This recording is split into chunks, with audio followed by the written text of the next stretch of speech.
Bon bah salut Mathieu, comment tu vas? Très bien. Bon, je te reçois. Bah, c'est super cool du coup. Je te reçois parce que bah ça y est, t'as repris ta première boîte, même tes premières boîtes. Donc j'ai envie que tu nous racontes un peu tout ça, que tu parles de ton parcours à toutes les personnes là qui nous regardent, qui se disent est-ce que c'est faisable ou pas. Et puis bah le but c'est que ça puisse aider le plus de monde possible. T'es OK? Gros programme. Gros programme. Bon, déjà, avant que qu'on parle de la reprise, déjà, on va planter un peu le décor. Est-ce que tu peux me dire ce que tu faisais avant de te lancer dans la reprise, à quel poste t'avais, etc. Quel parcours tu as? Ouais, moi j'ai fait une école de commerce et j'ai toujours travaillé après dans des petites structures, start-up, où j'ai fait 10 ans de poste de direction générale. Au début, c'était pas vraiment de la direction générale, c'est plus adjoint du fondateur. Et Mmh. après, c'est transformé en direction générale pour finir sur directeur général opérationnel d'une start-up qui avait quand même trois activités différentes, plusieurs boîtes, donc plutôt un groupe. Et moi, je faisais un peu tout en termes de management, RH, commercial, finance. Ouais, j'étais un peu multicasquette, polyvalent, et j'ai toujours eu dans un coin de ma tête le fait de reprendre une boîte. J'avais eu historiquement des cours sur la reprise d'entreprise en école de commerce, Ouais. et je m'étais dit: «Ah, je me vois trop là-dedans». Et il y a un moment, je sais pas, c'était le bon moment. J'ai senti que c'était le bon moment dans ma boîte. J'étais un peu en fin de cycle. J'avais appris tout ce que je pouvais. J'avais pas l'impression que la boîte pouvait encore aller très loin et me faire énormément grandir. Donc je me suis dit: «Bon allez, c'est peut-être le moment de passer le cap et de me lancer dans l'aventure de la reprise». C'est au moment où aussi j'avais un deuxième enfant, j'allais avoir un deuxième enfant, tout ça. Donc Ouais. il y a pas de moment idéal. Oui, parce que Je me suis dit: «Il y t'as, a pas de t'es, moment t'es, idéal». t'es jeune. Non, mais c'est ça, t'es jeune, t'as bougé, tu venais de bouger à Montpellier, donc t'étais sur Paris avant. T'as décidé de déménager, t'as un enfant et un deuxième en cours, c'est ça? Enfin, après, tu peux Mmh. nous dire, je sais pas si tu veux nous dire ton âge, etc. C'est intéressant pour ceux qui se disent J'ai 34 c'est ans. trop tôt, 34. Du coup, ex-parisien qui déménage, qui fait une nouvelle vie ailleurs et voilà quoi. Mmh. Alors après, ça fait quand même 5 ans que je suis à Montpellier. Ouais, Donc un petit moment que je suis là. J'ai déjà un réseau justement qui peut m'accompagner dans aussi, ouais, dans le quotidien sur ma vie de chef d'entreprise. Donc c'est ça qui est chouette. Je fais partie du réseau du centre des jeunes dirigeants, qui est vraiment chouette. ouais. Ouais, du coup, c'est pour ça que je me suis dit: «Bon allez, allons-y maintenant». OK, OK. Donc tu as pris la décision l'année dernière, de te lancer? Oui, OK. oui, Et du oui. coup, ouais, En et fait, et nous tu c'est quelque chose que j'avais en tête. J'ai toujours hésité, enfin, pendant un an, à la fin de mon précédent travail, j'étais un peu en réflexion de: «Est-ce que je vais lancer un business ou reprendre?» J'ai longtemps hésité, après je me suis dit: «Je pense que j'ai plutôt un OK. profil pour reprendre». J'ai pas envie de la galère des premiers mois d'entrepreneuriat, et plutôt Mmh. de travailler sur une base existante, d'avoir OK. déjà de la matière et de la modeler un peu, comme j'aime le faire. Et du coup, tu t'es dit, l'année dernière, «Go, c'est bon, j'y vais». Tu as demandé ta rupture co. Toi, alors, tu es un des seuls dans la formation quand même qui a quand même demandé, enfin, qui était au chômage clairement pour reprendre, ou c'était voulu de ta part de dire: «OK, je vais avoir, full temps libre pour trouver une boîte», ou c'était pas Oui. voulu?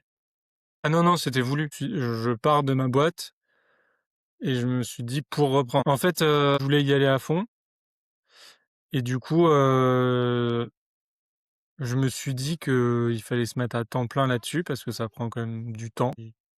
En fait, je trouve que c'est très dur quand tu as un emploi à responsabilité d'avoir suffisamment d'espace dans ta tête pour te consacrer à un gros projet comme ça. OK. Voilà. OK, moi, c'est pas forcément ce que je conseille aujourd'hui, parce que tu as de la chance d'avoir repris vite, mais il y en a pour qui ça peut être, beaucoup plus long, tu vois? Et du coup, qui utilisent tout leur chômage, qui doivent retrouver un travail derrière, du coup, et cetera. Mais tu regrettes pas, toi, du coup, aujourd'hui, d'avoir fait ça? Mais forcément, vu que tu Non, as repris, je non, pense et que je regrette pas, et j'ai fait ce choix aussi parce que j'avais pas de je cherchais pas un truc ultra spécifique en termes d'entreprise à reprendre. oui, Tu pas niché comme, par exemple Séverine quoi, qui cherche vraiment, Ouais, c'est ça. une cible. Elle cherche quelque chose de très, très pointu. Du coup, bah, oui, faire de son job en recherchant une petite pépite comme ça, c'est pas du tout sûr que dans les temps impartis, ça fonctionne.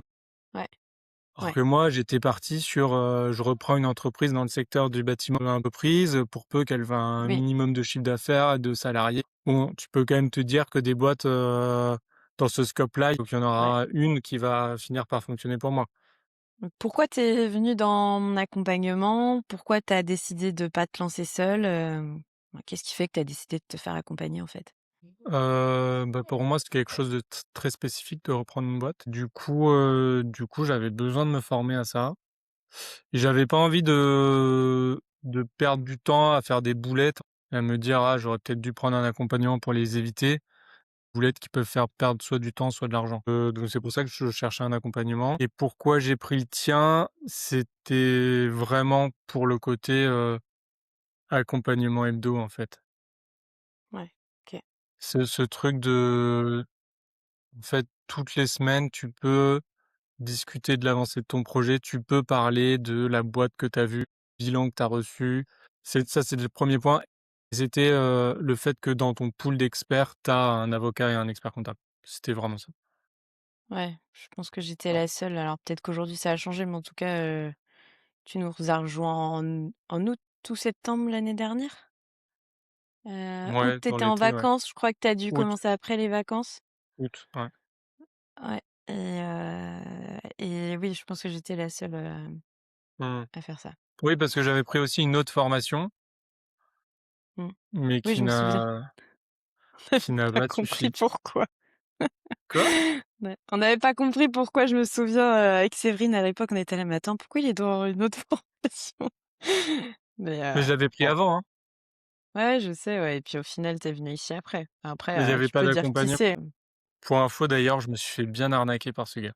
Je pourrais te raconter ça, hein. Bah, je pense que tu peux le dire à tout le monde parce que beaucoup continuent à se faire arnaquer. Donc si tu veux le dire, en tout cas, tu peux. Non, ben en C'est fait, toi qui choisis. ouais, ouais, c'est Barthélémy. Sa formation est pas mal, mais heu, j'ai pris sa formation en mai de l'année dernière et là, en mai de cette année, j'ai revu un débit du même montant de la formation prélevé sur mon Oui, compte. si tu leur dis pas que tu arrêtes, ils te reprélèvent. Bah, j'étais au Ouais. courant, tu aurais dû me Ah mmh, mais moi je savais pas parce que, j'ai regardé, à aucun moment sur la landing page ou dans les mails ou dans quoi que ce soit, ils disent que c'est un abonnement annuel. non, mais Donc c'est pour ça qu'il a c'est une procédure en cours, hein, malheureusement. C'est parce qu'il même il y en a qui se sont fait arnaquer de 30 000, hein, plus que seulement le montant de la formation. de 30 000. Ouais, mais oui. Ouais, non, c'est Ouais, pour ça ouais, qu'après il faut se méfier, mais ouais, j'ai bien énervé, je lui ai envoyé une mise en demeure, il a pas répondu et comme il se cache parce que sa société, à elle Abu est, Dhabi. domiciliée aux Émirats arabes unis, à Mmh. Dubaï, c'est beaucoup plus compliqué d'avoir des moyens Si tu veux rejoindre le d'action. collectif, je pourrais te mettre en lien. Il y a un collectif en cours, contre lui. Ah ouais, bah, je veux bien. Peut-être peut-être qu'un jour, bon bref, petit aparté. Oui, Hem, tu quel budget, quel apport au départ quand tu as voulu reprendre? j'avais 100 000 € d'apport. Et tu visais quoi comme boîte? Alors, est-ce que aussi il y a eu une évolution entre au moment où tu as rejoint la formation et après? Toi, pas trop, je crois. Il y en a qui ont un gap sur ce qu'ils veulent reprendre, mais je crois que tu es resté à peu près dans ce que tu cherchais au Si, début, parce non? que quand je me projette quand même, au début de la formation ensemble, dans les premiers trucs, quand tu me faisais, travailler sur la fiche de cadrage et tout, j'étais en mode: «Ouais, mais moi, telle entreprise, ça me convient, Oui, pour ça, c'est vrai. tout». Donc j'étais très, très, large au début, trop Mmh. large. Avec la formation, on a reciblé sur, secteur du BTP ou de l'industrie, mais c'était quand même plutôt BTP et après Ouais. on a reciblé aussi en termes de montant de chiffre d'affaires. Moi, je ciblais entre Ouais, c'est un 500 000 et 2 millions et nombre de salariés, entre 5 et 20 salariés. ouais. Non, mais c'est important, de tu vois, de pas être trop large, surtout quand tu commences à chercher, en fait. Sinon après, en fait, Mmh. tu sais plus quoi chercher, tu sais plus où chercher. OK, bah, si on passe sur la partie sourcing, tu as regardé combien de dossiers à peu près avant de tomber sur la bonne? Et sur combien de mois du coup? Tu te souviens à peu près, hein? J'ai commencé les négos, ça elles ont pris longtemps, hein. J'ai commencé les négos avec la boîte que j'ai repris en début décembre. Enfin, j'ai visité la Ouais. première fois, je crois, fin novembre ou début décembre. Oui, moi je me souviens avoir eu le deal vers octobre. Octobre-novembre, un truc comme ça, hein. Non, novembre, c'était fin novembre, parce qu'aprais je suis allé C'était très, très novembre? vite. C'était après le séminaire? Justement, Ouais, j'ai senti peut-être, qu'il y oui. avait un truc qui me plaisait vraiment et du coup, je voulais aller vite là-dessus. Avant ça, j'avais fait une LOI à un mec Putain, je m'en souviens même plus. et quoi? Je m'en C'était une souviens même entreprise plus. de plomberie et en nombre de dossiers, je pense que j'ai vraiment screené sur des bilans et tout, une dizaine de dossiers. OK. Bon, c'était relativement rapide, hein. Enfin, quand Oui, tu oui, vois, c'est je relativement pense rapide. tu dois le voir aujourd'hui par rapport à d'autres, Ça, c'est dans ma mais phase, c'est bien. ouais, vraiment sourcing et après, une fois que j'ai ciblé cette entreprise-là que je reprends, j'ai quand même fait un espèce de second sourcing où j'ai contacté plein d'entreprises qui font exactement cette activité et où OK. j'en ai rencontré, 4-5 supplémentaires. Ouais. Mais c'était important pour pas être, focus dans la négo que Mmh, sur celle-là, c'est parce ça. qu'à un moment donné, enfin, tu nous raconteras après, mais ça avançait pas, donc il fallait, de toute façon, il faut toujours continuer à chercher. À un moment donné, je te Mmh. l'ai dit, il faut pas s'arrêter. Donc, tu fait quoi toi comme sourcing? Bah, les plateformes, beaucoup, France Entreprises. Après, je me suis mis, bah, avec toi, on a fait des ads aussi. Ouais. Bah, celle-là, du coup, je Bon, l'avais eu en ads et c'est vrai que le cédant était, moi, je l'ai senti, hein, compliqué dès le début ouais, et c'est pour ça que je il est t'ai dit, compliqué. je te donne le deal, je prends rien, c'est bon. Mmh. J'avais pas envie de d'avoir des complications là-dessus et je me suis dit: C'est pas un mec, en fait, qui veut un intermédiaire, en fait», même s'il m'avait Ah contacté en oui, tant oui. qu'intermédiaire. Mmh, Mais ça aurait mis des bâtons dans les roues et je préférais que tu avances mmh. mais que tu l'aies plutôt que, Ah là, clairement, voilà. avec un intermédiaire de plus, que soit on n'aurait pas signé, soit on aurait mis 3 mois ou 4 mois de plus. Ouais. Déjà Non, mais comme c'est ça, pour avec les ça, avocats, c'était très compliqué. le but, c'est quand même pas que je suis là enfin, que je sois là pour mettre des bâtons dans les roues. Normalement, c'est là pour faciliter. Donc quand Mmh, je vois qu'en face, ils sont réticents, ouais, c'est bon, mmh. je regrette pas de te l'avoir laissé du coup parce que, bah, au moins tu as repris donc c'est l'essentiel. Mmh. Et après, du coup, je me suis quand même mis pas mal sur, Dealmaker, là, Oui, sur bah, la Forge du plateforme. coup, c'était C'était Forge, anciennement Forge, et là, j'ai une super surprise. En fait, c'est quand même beaucoup plus simple que ce que je pensais. Je sais pas, j'avais un biais tu eu des là-dessus en me marchés? disant: «Bah, les gens, ils vont se font démarcher, ils vont pas vouloir». Mais en fait, les gens qui se font démarcher pour un rachat de boîte, la majorité du temps, ils sont en mode: «Bon, OK, je vais quand même voir ce que ça veut dire et combien il peut me proposer», tout ça. C'est C'est quand ça. même, En dans tous les fait, cas, une espèce de curiosité du chef d'entreprise c'est ça. pour discuter, ce qui permet d'avoir, des chiffres, début de conversation et tout ça. Le taux de réponse que j'ai eu en contactant comme ça en direct, et il est énorme. Par Pour téléphone peu du que coup, hein? j'arrivais à avoir le contact direct du dirigeant. Ouais. Tu fait par téléphone?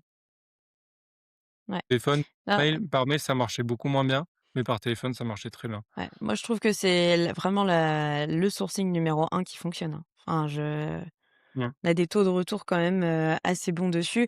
Et en effet, même si mmh, tu es dirigeant, tu peux te dire, bah, en fait, peut-être qu'à un certain prix, je suis prêt à la vendre et me dire, mmh. OK, je pars profiter et je passe à autre chose et voilà. Donc, Et ouais, au tu avais début, quand même eu des touches.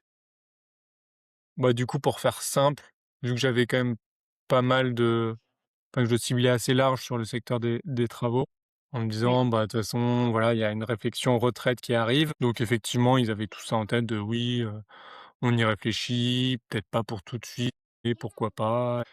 et mais en fait, il faut cibler tout le monde pour peu que parce qu'en fait, tout le monde peut avoir, envie de changer, un nouveau projet, un dé exactement. Mais enfin, même dans la formation, enfin, en tout cas, moi, je les vois et même en tant qu'intermédiaire, ceux qui sont les plus aptes à vendre et qui nous embêtent moins, c'est ceux qui partent pas en retraite, hein, qui changent parce qu'ils ont un autre mmh, projet derrière. Ils ont vraiment quelque chose qui les attend derrière. mmh. Donc ouais, comme tu dis, il faut pas s'arrêter aux plus de 50 ans. Oui, parce que moi, j'ai eu souvent les retours aussi de ces personnes qui sont pas encore à la retraite, mais dans quelques années, qui sont en mode: «Oui, mais on peut faire un accompagnement pendant 3 ans. Moi, j'ai envie de rester dans la boîte pendant plusieurs années» et je suis là: «Bah, bof, quoi, hein. On va pas Waouh. continuer à te payer, te garder dans les pattes». C'est un truc ils ont un peu du mal, je pense. Ouais. Ouais, non, clairement, je suis d'accord. Hem Et ben, on va passer à la partie, sur l'entreprise. Alors, concrètement, c'est quoi l'entreprise, le secteur d'activité, le nombre de salariés, les chiffres et cetera? Oui, alors l'entreprise, elle s'appelle Everlia. Une entreprise qui fait de la construction par conteneurs maritimes, donc qui construit autant de l'habitat, des maisons en conteneurs, que des bâtiments publics, des crèches, gendarmerie. Là, on est en train de finir un centre d'entraînement pour les sapeurs-pompiers, des bureaux. On peut vraiment faire tout ce qui est construction neuve ou extension à partir de conteneurs. Et le truc très chouette, c'est que le côté construction modulaire par conteneur maritime fait qu'on fait la majorité du boulot en usine et on livre en fait des conteneurs qui sont déjà, Fini. quasiment tout prêts et un temps de chantier qui est réduit, nuisance sur place, aussi, très, très faible parce que le chantier il dure une semaine sur place au lieu de durer des mois. Donc voilà, il y a énormément d'avantages, c'est ça qui m'a séduit dans cette activité. C'est une activité qui est du coup est à cheval entre le BTP, vraiment le secteur du bâtiment et Et l'industrie. l'industrie. En fait, on a une usine où, on va faire la transformation et l'aménagement du conteneur en usine avant de l'envoyer sur le chantier. OK, trop bien. Il y a combien de Voilà, les salariés du chiffres, coup dans l'activité? Ouais. Oula. Ouais, c'est ça, j'allais te poser, les questions sur les chiffres. c'est une entreprise qui a beaucoup fluctué en chiffre d'affaires. C'est ce qui a créé une négociation un peu compliquée parce que le profil du dirigeant, c'est une personne qui avait un autre projet, mais elle était déjà sur cet autre projet. Donc elle avait déjà arrêté de passer beaucoup de temps sur sa boîte actuelle, ce qui a entraîné une vraie baisse de chiffre d'affaires, plus le fait qu'il a signé un énorme chantier public il y a 2 ans, qui globalement lui a fait son chiffre, mais il y a eu une coupure sur ce chantier, une grosse période où rien n'a pu être fait dessus, parce qu'il y avait un problème avec un autre, une autre entreprise de travaux qui avait fait une mauvaise dalle. Du coup, l'usine a été immobilisée à cause du fait qu'elle était remplie de conteneurs pour ce chantier. Donc on a eu un chiffre d'affaires qui a vraiment été très, très fluctuant sur les dernières années, ce qui a créé un financement de l'opération aussi assez compliqué. Ouais. Et tu combien de salariés, bah, actuellement ou même il y a 2 ans? Est-ce qu'il y a une baisse, et niveau chiffre d'affaires? Ouais, on va dire il y a 3 ans, il était entre 5 et 10 salariés. Là, il a changé complètement le modèle pour tout variabiliser et il a plus qu'un seul salarié. Donc ça, c'est un vrai facteur de risque aussi dans une reprise. Du coup, moi, je vais recruter, 2 personnes. OK. Niveau chiffre d'affaires, si tu dis qu'il y a une baisse, c'était quoi, les chiffres il y a 3 ans et Bah, il y et a l'année en 2 ans cours, qui par est sa exemple? meilleure année, il était à 1 million et là, il a fait 500 000. OK. Et là, sur l'année en cours, donc on est à 8 mois, on est comment? Et on est plus sur la trend, 500 000 pour l'instant que 1 million parce que, en plus, avec les négos, enfin, il a rien fait sur tout le début de l'année. Moi, j'ai repris Ouais. début juillet. J'espère que je vais réussir à dynamiser, le chiffre sur le deuxième semestre. Bon, c'est pas gagné. Alors, tu l'as acheté combien? Il y avait combien de BE? Enfin, comment t'as as calculé la méthode, tout ça? Parce qu'il me semble que tu l'avais quand même plutôt bien acheté, mais bah, il y a quand même eu la baisse entre-temps, donc Bah, c'est une boîte qui faisait sur sa bonne année, qui a fait 300 000 de BE. Donc le dirigeant se basait là-dessus pour dire qu'elle valait très cher et en même temps, l'année d'après, elle a fait, 70 de BE. C'est une boîte qui a été très compliquée à valoriser. Il y avait quand même pas mal de trésor. Il a laissé, 110 000 € de trésorerie dans la boîte. mmh, Il y avait beaucoup de matériel, il y avait 100 000 € de matériel et il y avait, on va dire, 80 000 € de stock. Donc quand on additionne tout ça, que voilà, le prix, il est correct, mais il y a un petit twist aussi sur le deal. En fait, pour l'instant, il utilisait sa boîte, comme QG sur le côté construction par conteneur. C'était vraiment la boîte qui arrose tout le territoire. Après, il y a 2 ans, il a lancé une franchise et du coup, il a transformé cette boîte historique en franchise sur la région Occitanie. Et du coup, il y a un peu un balancement entre, c'est la boîte historique, il y a 15 ans d'existence, on a fait des chantiers de partout. Maintenant et il y a un savoir-faire énorme qui est dans cette boîte. Sauf que maintenant, il y a un contrat de licence de marque et de savoir-faire. Donc on paye tous les mois. On n'achète pas ça parce qu'il y a un contrat de marque. Il y avait un vrai questionnement de savoir, bah, tiens, si je lançais une franchise Everlia, est-ce que ça me coûterait pas moins cher que de racheter cette boîte? Ouais, il y a eu un questionnement aussi sur, une négo sur, racheter la franchise, pour le coup. Négociation. Au début, je voulais racheter tout le groupe, donc avec la marque, la franchise, les redevances de marque, qui sont perçues et on n'a pas réussi à s'entendre sur le prix. Il en voulait trop cher et j'aurais pas été capable de le financer parce que déjà comme ça a été dur sur la société de production qui avait quand même qui a pu montrer une année un bel EBE. Mais alors sur cette Oui, qui boîte était où en on baisse. achète un Mmh. peu de l'immatériel, ça aurait été, Ton EBE, du coup, il était de 300, sur la belle année, mais là, quand tu as acheté, il était à combien? à 70. OK. Est-ce que tu veux nous partager le prix que tu as acheté la boîte ou tu veux laisser ça confidentiel? Tu peux, hein, laisser confidentiel. Oui, je vais le laisser confidentiel. OK. Bon, dans tous les cas, niveau financement, donc toi, tu avais 100 000 € d'apport.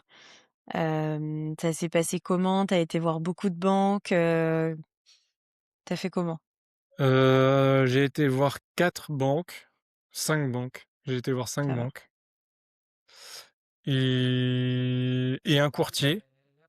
Le courtier m'a dit: «Ah, mais si tu as déjà contacté toutes ces banques, moi je peux pas faire grand chose de plus pour toi» et voilà et j'ai eu une seule bonne réponse. OK, J'ai et vraiment donc tu les une as vus banque qui m'a toi-même? jamais répondu alors qu'elle était réputée pour, qu'est-ce qu'il y a? Ouais, non, vas-y. Donc il y a une banque, qui t'a jamais répondu? Ça bug.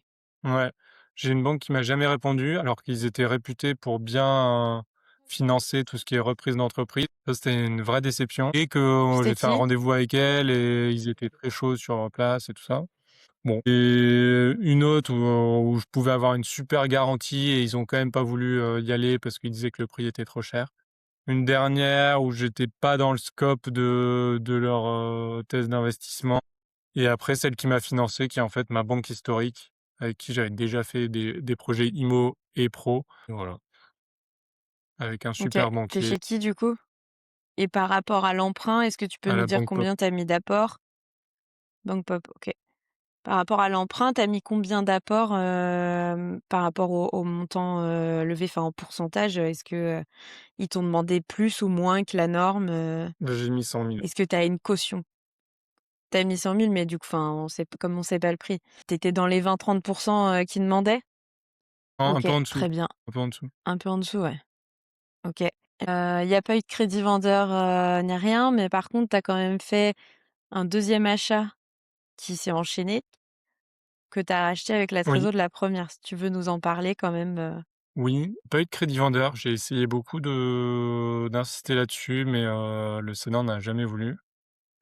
Ah oui, c'était la Il a caution jamais perso voulu que je voulais te d'earn-out non demander. plus. Oui, je suis caution perso. En gros, j'ai Ouais, eu qu'une seule banque qui m'a répondu. Du coup, j'ai eu des conditions, vraiment pas terribles parce que ouais, c'est un OK. financement sur 5 ans. Ça, c'est vraiment C'est court. pénible d'un point de vue, bah, mensuel. Heu et la caution, je suis à caution à 50 du prêt, quoi et le reste, c'est OK, BPI. OK, et donc ouais, tu as essayé crédit vendeur, earn-out, il avait pas voulu. Mmh.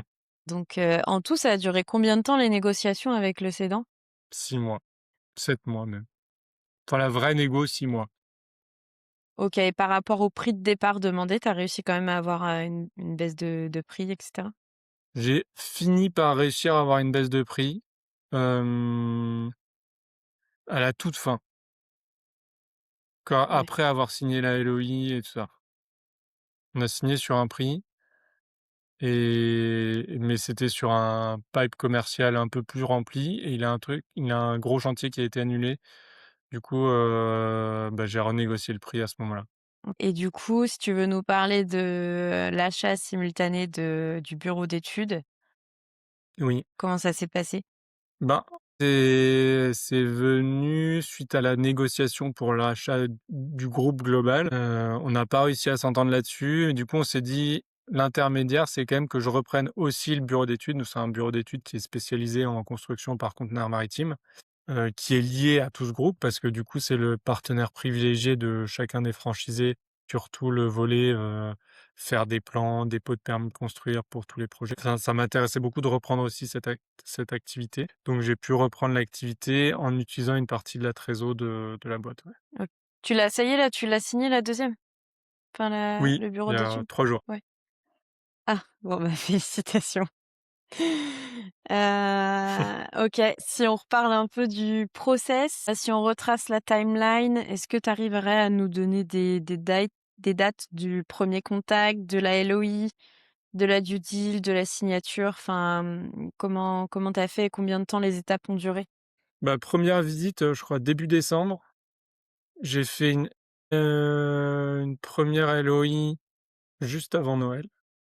Donc moi, je te donne le contact en novembre, sachant que toi, je crois que tu l'avais vu, enfin, tu m'as dit, que tu avais dû le voir passer aussi en annonce peut-être déjà?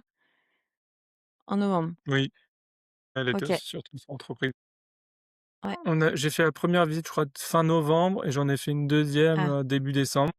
OK, Hem et j'ai fait la LOI juste avant Noël ouais. et Qui n'a pas après été signé, ça direct. a pris ouais, ouais, non, la LOI et après, en fait, j'avais pris un avocat pour faire la LOI. Du coup, ça a pris beaucoup, beaucoup de temps parce que du coup, on a c'était une LOI très, très fournie. Donc on a négocié chaque point de LOI, c'était une LOI où on négociait aussi sur la gap. Ça a pris vraiment beaucoup de temps. Ah, attends, ça a buggé. Je pense que ça a buggé.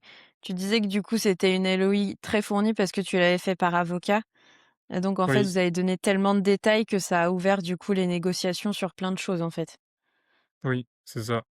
OK, mais du coup, vous étiez quasiment sur un protocole où vous étiez déjà mis d'accord sur pas mal de choses, en fait. Donc non, la LOI a pris plus de temps, mais après ça a peut-être été plus vite. Oui. En fait, on a signé fin février la LOI OK, et seulement quoi. heu et du coup, sur le bureau d'études, par exemple, la LOI était tellement fournie qu'on n'a pas fait de protocole. On a fait directement l'acte de cession et sur l'autre, sur Everlia, on a le protocole était vraiment un copier-coller de la LOI. OK, donc pour, heu, pour que ça soit clair dans la tête des gens, la LOI, c'est quand même normalement le but, c'est d'avoir l'exclusivité et de pouvoir se mettre d'accord assez rapidement pour écarter les autres, repreneurs potentiels. Sauf que là, tu en avais pas forcément besoin parce qu'il y avait pas forcément d'autres repreneurs sur la boîte, si je comprends bien? Bah, en fait, comme il était déjà sur un autre projet, il avait pas envie de perdre trop de temps là-dessus, sur cette reprise. Et donc il a dit: «Moi j'avance avec toi et je mets en pause, le process avec tous les autres, quoi». Mais il avait eu OK, d'autres contacts. Mais du coup, il a pas donné OK, suite, le temps de voir ce que ça donnait. Bah, après OK. on s'est vite il a quand même vite compris que en fait, pour lui, moi j'avais le profil un peu idéal pour la reprise de sa boîte, qui était quand même son bébé depuis 15 ans. En termes de dynamisme pour redynamiser l'activité, mais aussi de conscience environnementale parce qu'il y a un vrai côté écologique dans cette boîte, parce qu'on revalorise des conteneurs maritimes qui sont sinon des déchets à la fin de leur vie. Donc, il s'est beaucoup projeté sur mon profil et c'est pour ça qu'il a arrêté aussi de chercher quelqu'un d'autre. Ouais. Ouais, clairement, en fait, ton profil lui a tapé à l'œil et c'est comme ça que ça a matché, Mmh. en fait. OK. Mais moi, si je le Là, du refaisais, je ne ferais pas une LOI aussi fournie. ouais, Parce que c'était quand même un gros risque. On sort des frais d'avocat qui sont non négligeables, alors qu'on n'est pas sûr de signer. Là, je suis allé au bout donc très bien, ouais. mais sinon j'aurais pu perdre vite, de 2 000-3 000 €. Non, non, puis en plus, honnêtement, avec les templates, alors, c'est aussi bien d'avoir un avocat, mais enfin, tu vois, pour le coup, là, moi, la LOI que j'ai fait avec Morgane, l'avocat, il me prend rien si elle va pas au bout, la LOI.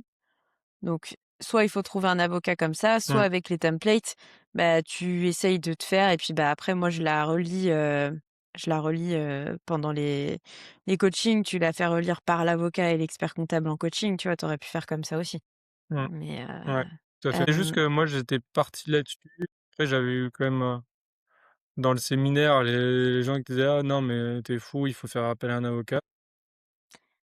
alors c'est quand même Mais je mieux pense parce maintenant que, que une erreur dans la enfin, ouais, LOI, c'est surtout quand on as jamais fait, tu peux vite te faire manger en fait. oui, Eux en face, ils vont la donner à leur avocat, donc c'est pour ça qu'il faut quand même avoir une LOI quand même bien travaillée, quoi.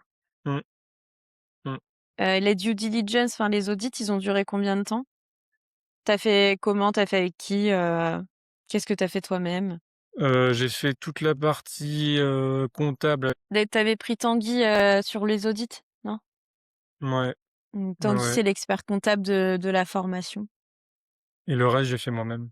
J'en avais discuté quand même avec, l'avocate de la formation aussi sur le contrat de licence de marque. On l'avait parcouru ensemble. Elle m'avait Oui, pointé, pas mal de risques liés à ce document et du coup, ça m'avait per enfin, j'avais négocié un avenant là-dessus. oui, je me souviens, tu l'avais fait avant la LOI ça. C'était un des premiers trucs qu'on avait Oui, analysé, oui, c'était oui, avec oui. l'avocat, ouais. OK. Donc ça t'a servi au final, du coup de le faire? Qu'est-ce qu'il y a? Ça t'a servi du coup de le faire, en coaching avant, d'analyser tout ça? Ah oui, oui, oui.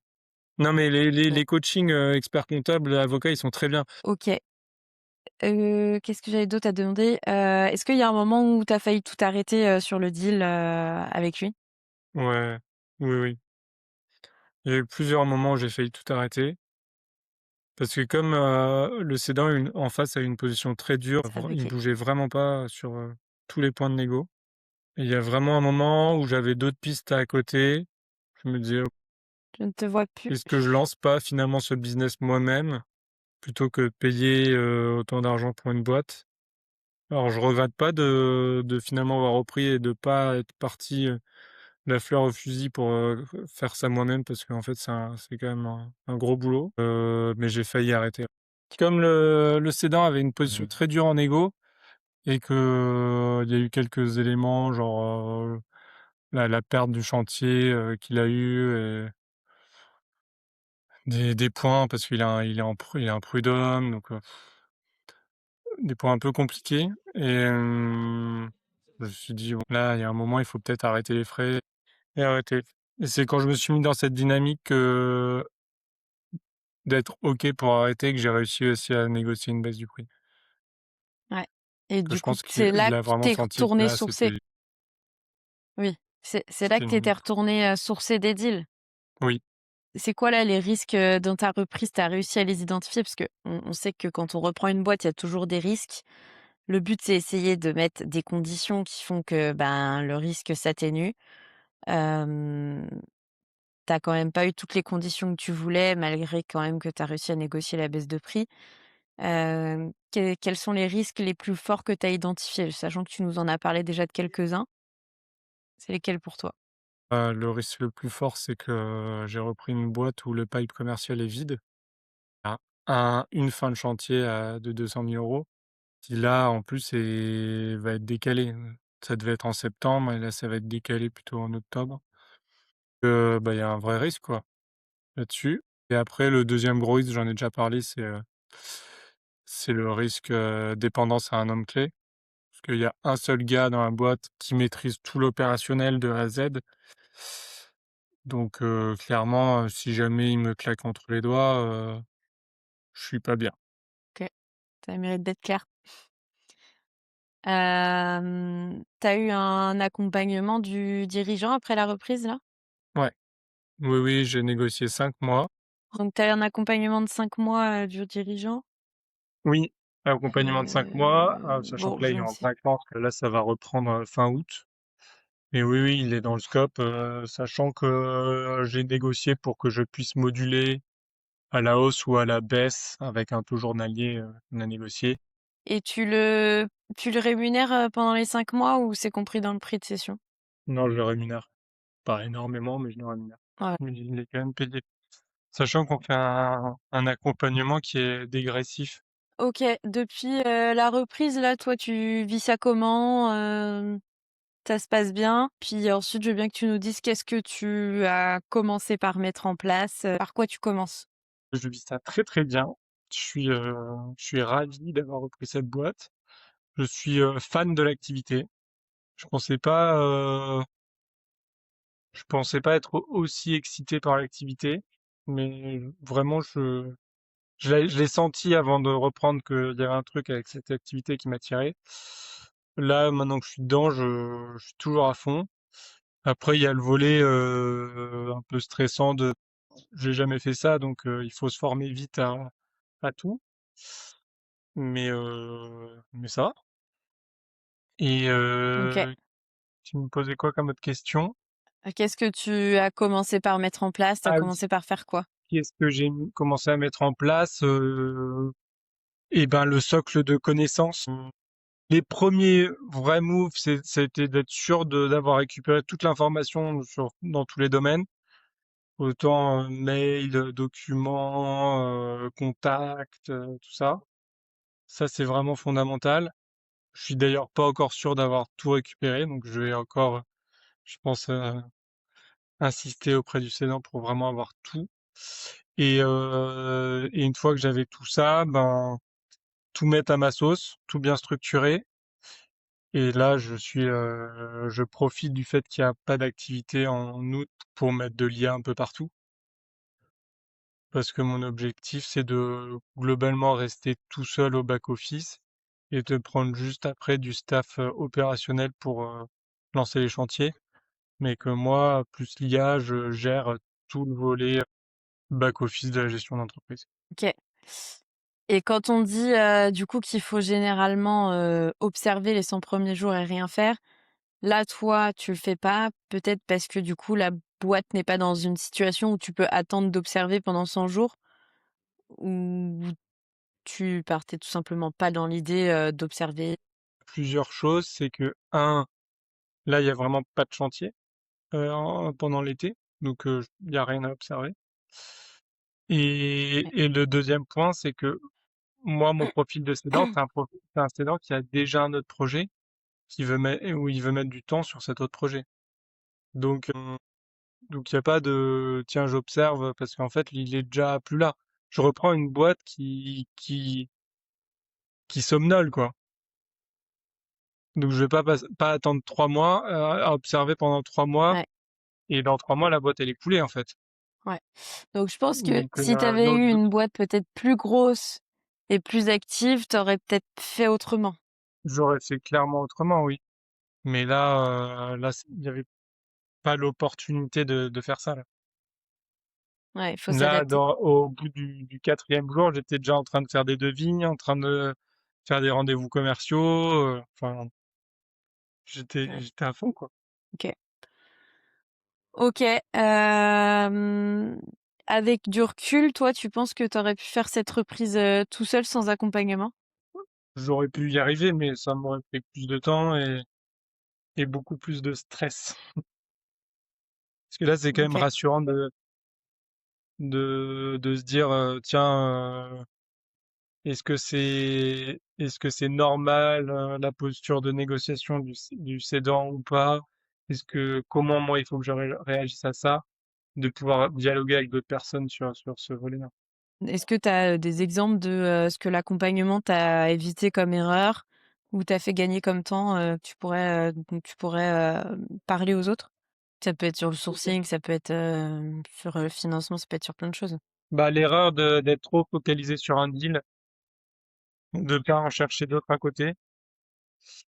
Quand j'en ai eu d'autres à côté, même s'ils étaient un peu moins bons, ça met les choses en perspective. Et notamment d'un point de vue financier aussi, de savoir, ben, ok, pour le même prix, je peux avoir quelque chose de complètement différent, peut-être un peu mieux, mais enfin, ça met vraiment les choses en perspective. Et j'ai pas d'autres exemples. Non, c'est déjà bien. Bon, bah, je pense qu'on a fait le tour. Merci beaucoup Mathieu. Je te souhaite plein de réussite là jusqu'à la fin de l'année pour redresser la barre de la boîte. Tu du boulot qui t'attend. Si tu besoin, n'hésite pas. Au contraire, je me ferai un plaisir de t'aider et puis, au plaisir de faire un point sur l'après pour voir comment ça s'est passé, à distance. Bon, merci. Allez, salut.